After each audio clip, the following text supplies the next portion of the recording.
Ed, let me stay with you on another area of concern that I hear from integrators quite often, and that is fiber versus copper. What should they be using out there for their AV over IP networks? Well, not all AV over IP platforms will give you the pipeline to utilize copper or fiber.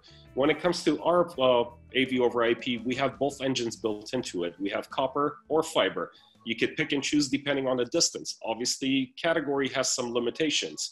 100 meter or 330 feet on a Cat 6A, that's going to be your limitation. But with our AV over IP, we have the fiber engines built into it. So if you're surpassing that distance limitation of 330 feet, you could just plug in the fiber. So with us, you could go up to 30 kilometers on a fiber. Yeah, Larry, are there any other pros and cons on fiber versus copper? There is. Obviously, copper is more durable, whereas fiber is a little more delicate. But in terms of EMI, it's also a lot less in fiber than there is in copper. I also want to add one more thing to that. When you're utilizing copper, you could utilize the PoE aspect of things. Our AV over IP also has the PoE enabled. But when you're going to fiber, then fiber obviously requires power supply on the receive side. So there's an advantage and disadvantage to both. All right, let's help out the integrators in terms of what they should be looking for in their HDMI. You know, we've been waiting for quite a long time for the final compliance test specification for HDMI 2.1. What should they be looking for? Is it something they should be asking about? Is it labeled? What's the direction and help for them in terms of while they're waiting for this 2.1 spec to hit the books? Well, the test specifications have not been released, and if a manufacturer is claiming that the product has been certified, that's just going to be, you know, we call it marketing lies or honest lies. So you always want to wait for that test specification or the test houses to be able to test the product.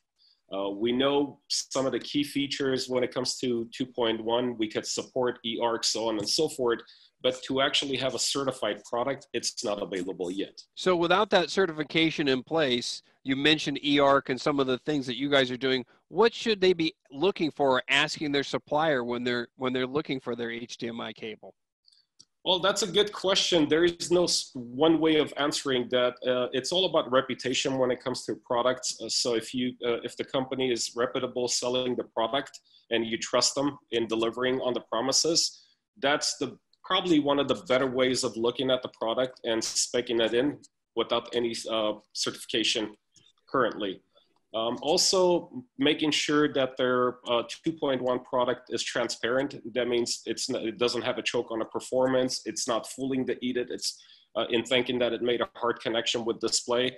What we found in our testing with third-party companies or manufacturers claiming 2.1 cables and whatnot, we found that these cables actually insert an EDIT table to fool the source in thinking that it made a hard connection with display.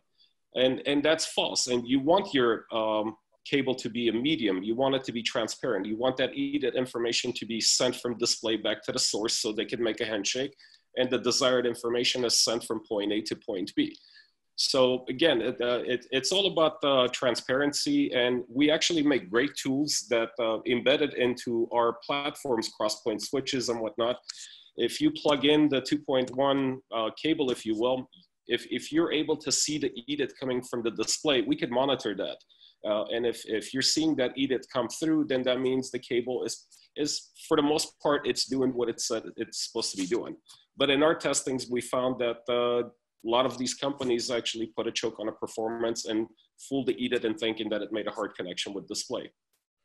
I think one of the best things an integrator can do is ask questions. So when they go in to purchase a cable, to ask the manufacturer or the distributor, what exactly am I getting with this? If it's not officially certified, then what does this mean? And see what they say. One thing to really take a look at with these cables, I'm talking about these HDMI cables that are, you know, they call HDMI 2.1 compliance. HDMI stipulates that there should be ultra high speed certification labeling on it with a QR code for traceability. So I would be very leery in using inexpensive HDMI 2.1 touted cables. just test it.